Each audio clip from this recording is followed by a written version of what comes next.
Hakama al-hakimu fajtahada thumma asaba falahu ajrani wa idha hakama wajtahada fa akhta'a falahu ajrun muttafaqun alaihi. Terjemahipun kerang langkung dari sahabat Amr ibnul As radhiyallahu anhu bahwasanya ia mendengar Rasulullah sallallahu alaihi wasallam bersabda, apabila seseorang hakim memutuskan suatu hukum dan berijtihad kemudian ia benar, maka ia mendapatkan 2 pahala. Sedangkan bila ia memutuskan suatu hukum dan ia berijtihad kemudian ia salah, maka ia mendapatkan 1 pahala.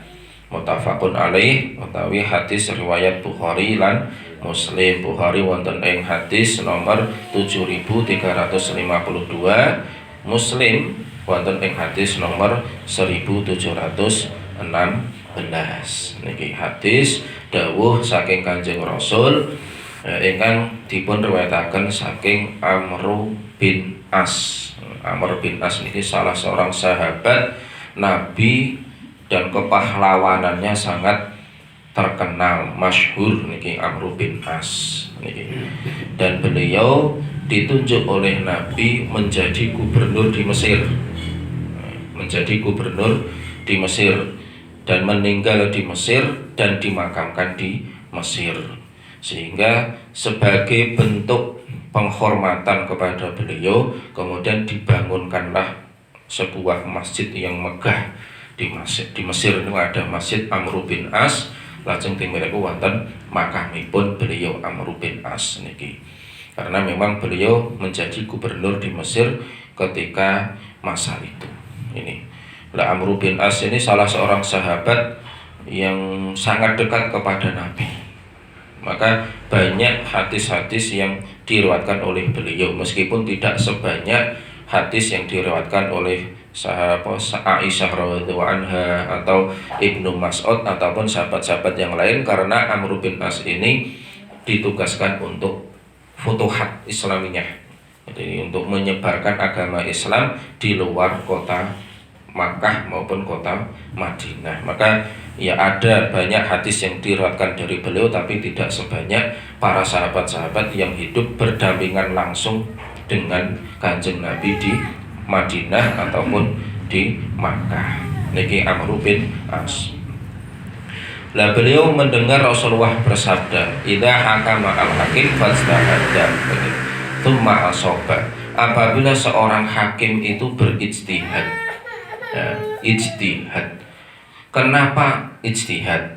Kan ngoten. Pertama ijtihad itu apa? Kemudian kenapa harus berijtihad? Ijtihad itu secara bahasa maknane sungguh-sungguh, tenanan, serius iku ijtihad. Terus ditarik ninggun makna istilahi menurut pemahaman ulama-ulama ahli usul fikih. Makanya ijtihad itu lebih masyhur apabila dikaitkan dengan ulama-ulama ahli usul fikih atau ulama ahli fikih. Ijtihad itu adalah bersungguh-sungguh mengerahkan daya upaya fikirnya untuk menentukan hukum suatu perkara, untuk menentukan suatu hukum, suatu perkara dengan tetap mengacu pada dalil-dalil nas.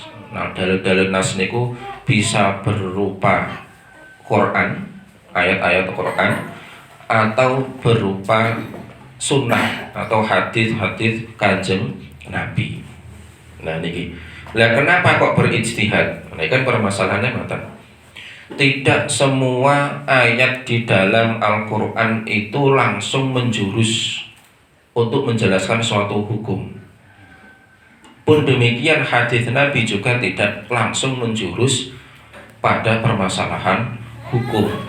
Seringkali ayat Al-Quran ataupun hadis Nabi itu bersifat umum, bersifat umum, atau hanya bersifat sebuah perintah atau bersifat larangan. Nah, maka ning zaman Kanjeng Nabi niku tidak ada istilah wajib, tidak ada istilah iki sunnah, iki makruh, iki haram, iku ora ono. Kan ngoten.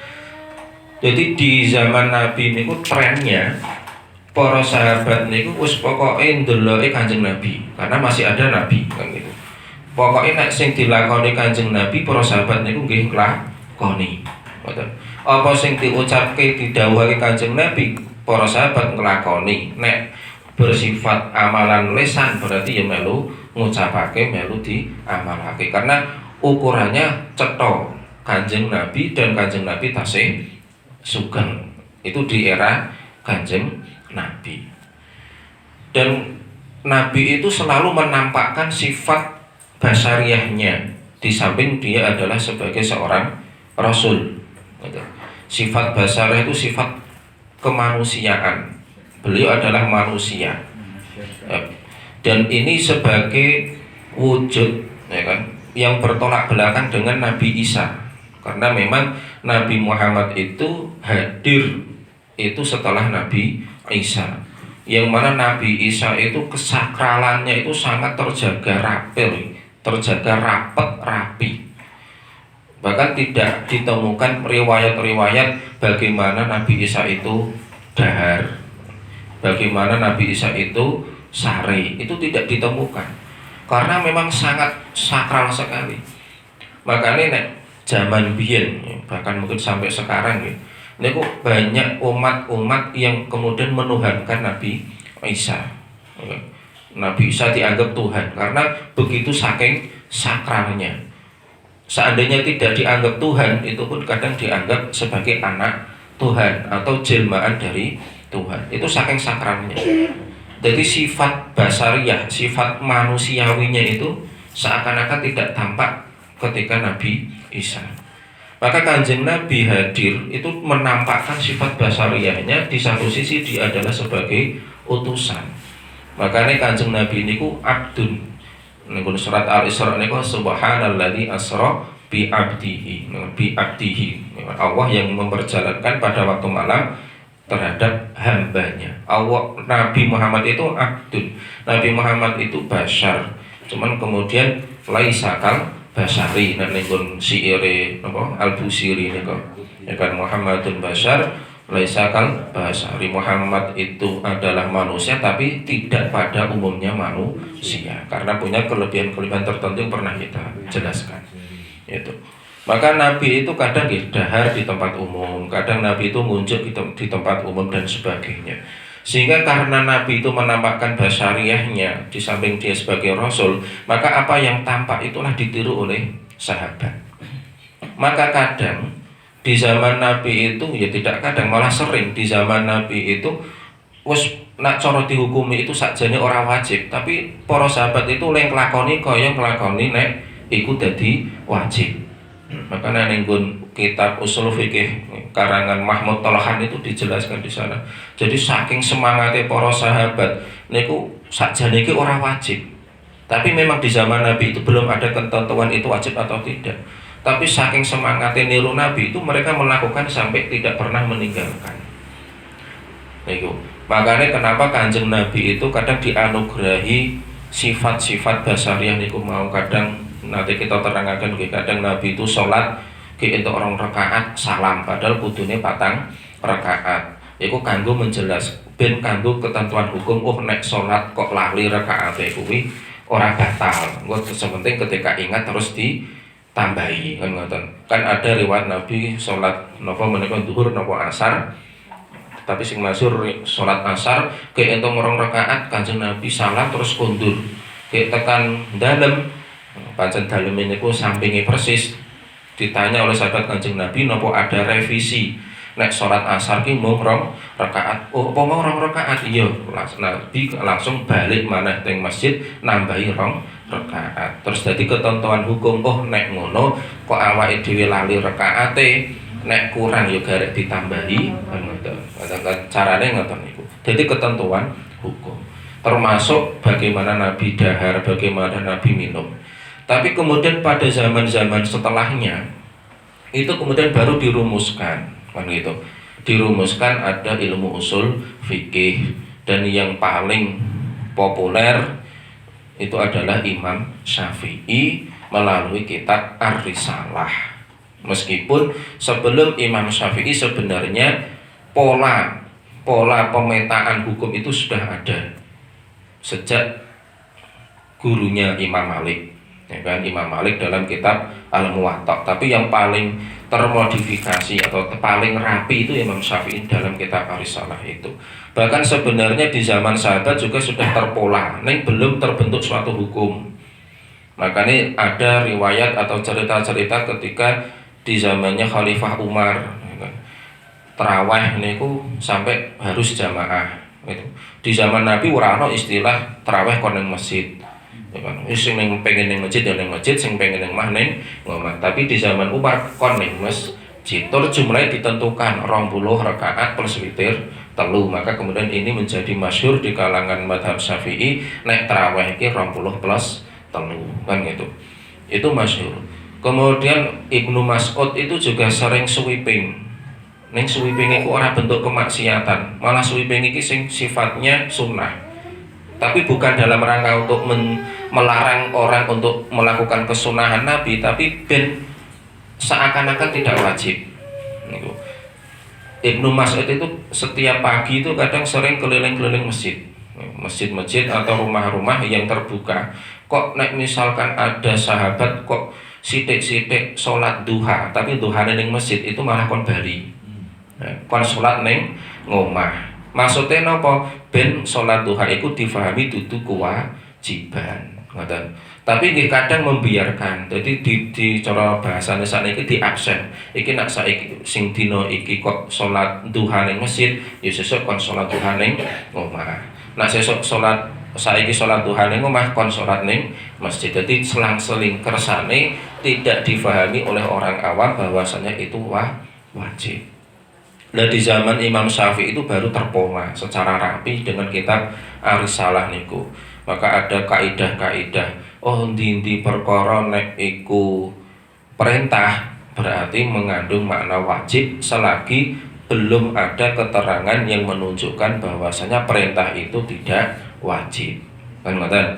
Nek larangan iku mengandung makna haram selagi tidak ada keterangan lain yang menunjukkan bahwasanya larangan itu adalah haram. Karena di dalam Al-Qur'an niku kadang sifatnya memperintah gitu. Wa aqimus shalah, salatlah, wa atuz zakah, zakatlah dan sebagainya. Di ayat lain misalkan kulu wasrobu, makanlah dan minumlah. Nah, ini kan podo-podo perintah. Tapi kemudian setelah dipolakan dengan ilmu usul fikihnya Imam Syafi'i, oh nek sholat ki wajib, nek mangan ora wajib, kan ngoten. Itu diuncai nganggo ilmu usul fikih lah. Nguncai hukum niki lah yang disebut dengan ijtihad. Ngoten. Terlebih perkembangan zaman dengan munculnya permasalahan-permasalahan baru. Lha niku niki di zaman-zaman Futuhat Islamiyah, ekspansi Islam, pembebasan penyebaran agama Islam, ya kan. Nek ning zaman Nabi niku namung wonten teng Makkah Madinah, cara adoh-adohi paling ning Syam ora kabeh, Persia ya ora kabeh, Romawi itu pun juga bukan Romawi dalam arti Itali, tapi Romawi dalam arti kemarin Persia. Karena Persia yang dikuasai oleh Romawi. Karena di dalam perang apa kemarin itu Mu'tah perang Mu'tah itu kan pasukan Kanjeng Nabi yang dipimpin oleh Khalid bin Walid mengalahkan pasukan Romawi, tapi bukan Romawi dalam arti Romawi yang ada di Bizantium, tapi kekuasaan Romawi yang ada di Persia. Kan kemarin kan niku perang Mu'tah. Kemudian ketika Islam itu menyebar sampai ke Baghdad, sampai ke Irak, sampai ke mana-mana, ya kan, bahkan sampai ke Indonesia dan seterusnya. itu kan memuncul perkara-perkara baru, adat budaya yang sekiranya itu membutuhkan suatu ketentuan hukum. Nah, makanya kemudian perlu berijtihad. Iki ning zamane Nabi ki ora ana. Ning saiki kok ana. Utawa zaman Nabi ki ana ning zaman saiki kudu dianakake. Lha itu kan harus ditimbang dengan ijtihad. Makanya apakah perkara yang tidak ada di zaman Nabi itu bertentangan atau tidak? Kan ngoten. Nah itu kemudian ijtihad. Makanya ketika ijtihad itu ada dua kemungkinan, kan? Kemungkinan pertama bisa jadi benar, kemungkinan kedua bisa jadi salah, ya kan? Bahkan ada kemungkinan ketiga dan keempat. Kemungkinan ketiganya kedua-duanya benar.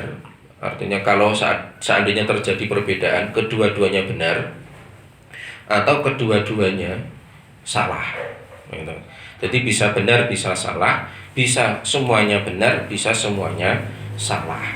Maka dawuhipun Kanjeng Nabi, nek bener entuk ganjaran loro, ya kan? Ganjaran sing pertama ganjaran le ijtihad, ganjaran nomor loro le bener, kan gitu. Nek salah itu ganjaran siji, ganjaran le ijtihad. Niku wis kadung bersungguh-sungguh kok salah, wis entuk ganjaran le sungguh-sungguh. Makane misalnya awake dhewe sinau tenanan kok ora paham, niku wis entuk ganjaran le sinau. Nek sinau plus paham, ya kan berarti pahami niku sebagai bonus, kan ngoten. Niku makane kenapa thalabul ilmi itu wajib. Dan gitu. Senajan ketika thalabul ilmi itu kita tidak paham, karena thalabul ilmi itu memang untuk menggugurkan kewajiban dan itu perintah. Jadi ora wajib paham, awake dhewe niku ora wajib paham, karena kefahaman itu adalah anugerah, bagian dari rizki yang ditentukan oleh Allah. Ning kewajibane tetap dilakukan. Awake dhewe kerja niku wajib. Ning soal entuk pira iku urusane Gusti Allah. Makane dalam konsep ilmu akhlak ana tawakal, ana qanaah, nek entuk akeh kon syukur, nek entuk sithik kon sabar, kon trima, kan iku kan konsep. Dalam ilmu juga demikian. Awake dhewe kon usaha, kon ijtihad, ning nek salah ya ora entuk dosa. Karena itu bagian dari anugerahipun Gusti Allah. Salah pun tetep entuk ganjaran. Iku mau ana kalane bener, ana kalane salah. Maka ketika kita mensikapi permasalahan-permasalahan yang ijtihadiyah tadi, ya kan? Kenapa ada ijtihad? Karena memang Quran dan hadis tidak menyebutkan secara jelas. Maka kemudian ijtihad, kemudian ada perbedaan hasil ijtihad, kita jangan langsung menyalahkan apa yang beda dari kita. Contoh nenggon Al-Qur'an itu didhawuhaken aula masdumun nisa. Iki perkara yang membatalkan wudu kan itu. Jadi perkara yang membatalkan wudu itu diantaranya adalah lamasdumun nisa. Lames itu sentuhan. Demek nek cara bahasa Imam Syafi'i, lams itu pokoknya sentuhan, sengaja atau tidak sengaja. Terus pokoknya nek wadon sesentuhan kulit dengan laki-laki ajnabiyah yang tidak satu mahram, maka membatalkan wudu. Kan ngoten nek Imam Syafi'i. Karena yang penting sentuhan. Tapi nek cara Imam Hanafi, sentuhan yang mengandung unsur syahwat. Kan ngoten. Nek ora syahwat berarti ora batalake. Kan itu. Kemudian ini kan perbedaan. Nanti belum lagi Imam Maliki. Nah, Imam Maliki memaknainya adalah kumpul seperti suami istri, itu yang dimaksud dengan lames. Tapi perbedaan yang mencolok adalah Imam Hanafi dan Imam Syafi'i. Nah, Imam Syafi'i pokoknya nganggo syahwat ora syahwat batal. Ning nek Imam Hanafi batal apabila ada unsur syahwat. Ini kan perbedaan. Terus awake dhewe njikuk sing ndi? Ya wis kemantepane awake dhewe wae. Karena kita umumnya mengikuti Syafi'i, maka ya wis pokoknya kabeh dalam koridor ilmu fikih ya kita ikut Syafi'i. Ampun dipun campur, kecuali dalam kondisi darurat. Nah, awake dhewe biasa mengikuti Abu Hanifah ya maka ikutlah Abu Hanifah secara utuh. dari toharohnya, dari yang membatalkan toharoh, cara sholatnya, cara zakatnya, cara puasa ikut ya Bu Hanifah. Ini nek Syafi'i ya Syafi'i kabeh. Kecuali dalam kondisi tertentu. Contoh kondisi tertentu niku napa? Misale mau haji misalnya awake dhewe nek haji kok nganggo mazhab Syafi'i niku wis ora sida haji. Lha wong saiki bersentuhan batal, gandeng bojone batal wudune. Ya ora sida tawaf. Lan ora sida salat ning Masjidil Haram padahal ning kono untel-untelan jutaan orang ada dalam satu tempat ya kan. Kok belum lagi kalau di Madinah, belum lagi di Mina, belum lagi di macam-macam tempat kan, itu kan uyel-uyelan lanang lan wadon, maka potensi sesentuhan kulit meskipun tidak dengan syahwat itu kan nek ning Syafi'i batal. Tapi kalau makanya nek awake dhewe nggunakake mazhab Syafi'i dalam praktek haji niku wis ora masuk. Ya nganggo minimal nganggo mazhab Abu Hanifah. Paling aman nggih mazhab Maliki niku mau. Dadi senggol-senggolan sikat-sikutan le arep ngambu Hajar Aswad orang batalake wudu ya kan. Awakku terus wayah salat ora sah wudu, mana ini nek nganggo mazhab Syafi'i ya arep salat wae ora sida kan gitu. Salate ning jaba wae urung mesti iso jaga wudune karena itu contoh. Maka dalam contoh yang seperti itu kita jangan menghukumi oh nek ngono mazhab Syafi'i sing bener, mazhab Abu Hanifah sing bener, ora usah. Loro-lorone bener tergantung cara memilih kita, cara mempraktekannya. Dan itu banyak sekali contoh-contoh semacam itu. Maka memang tadi ini adab atau etika ketika kita berhadapan dengan suatu permasalahan kok berbeda pendapat. Kenapa berbeda pendapat? Karena memang Quran dan hadisnya tidak secara langsung menjelaskan apa maknanya. Nek cara langsung menjelaskan maknanya iki ngono jelas kan gitu. Dalam masalah ibadah kan gitu, dari toharoh wae kadang wis berbeda pendapat. Dan kita kadang diperintah untuk membenarkan semua selama itu ada dalilnya. Itu karena memang Nabi itu menjadi Nabi, maksudnya Nabi Muhammad itu kan menjadi Rasul, Nabi itu kan selama dalam waktu 22 tahun sekian bulan kan gitu, atau hitungannya gampangannya 23 tahun. Dan selama 23 tahun itu Nabi dalam mempraktekannya tidak sama dari awal sampai akhir kan tidak sama terus. Maka termasuk di dalam sholat itu kan kadang Nabi bismillah jahar, kadang bismillah sirri. Maka kemudian terjadi perbedaan pendapat. Kita tidak boleh menghukumi sing maca jahar iki sing bener, sing maca sir iku sing bener, ora iso. Kabeh iso bener kabeh. Niku sebagai karena apa? Ada dalilnya. Nah itu mau. Nah, perkara-perkara ijtihadiyah inilah yang seringkali terjadi. Sampai dalam perkara-perkara yang diadakan atau pembaharuan. Nek perkara sing ora diadakan wae itu ada terjadi perbedaan, apalagi perkara yang dulunya tidak ada menjadi ada. Maka ukurane nek ning nggon mazhab Syafi'iyah niku sing penting iku ora bertentangan kalih syariat. Kan ngoten. Contohnya misalnya adewe tahlilan, zikir jamaah, ya kan istighosahan itu kan tidak ada contoh konkret yang ada dari Nabi secara langsung. Tapi karena isine iki apik kabeh. Istighosahe kalau sing diwaca ya zikir, tahlil, tasbih, tahmid, takbir, sholawat dan sebagainya. Lah, bacaan-bacaan itu kan semuanya ada perintahnya. Mung urutane sing ora ana kan ngoten.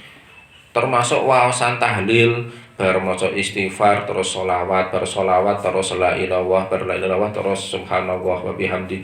Itu kan diurutannya kan tidak ada. Tapi semuanya ada perintahnya. Maka kiase ya kaya ade maca Quran kan gitu. Kaya maca Quran, awake dhewe saiki maca juz 1, engko terus sesuk maca juz 30. Engko terus maca juz 3, bar kuwi maca juz 29. Ya ora apa-apa, ora kudu urut saka juz 1 tekan juz 30. Karena yang penting sesuai atau tidak sesuai, bertentangan atau tidak bertentangan. Ora kudu persis plek karo Kanjeng Nabi. Nek awake dhewe kudu persis plek karo Kanjeng Nabi ora iso. ora iso. Ning paling tidak kita mencontoh kan gitu. Nek kudu plek kaya Kanjeng Nabi berarti awake dhewe maca Quran ki 3 dina kudu khatam.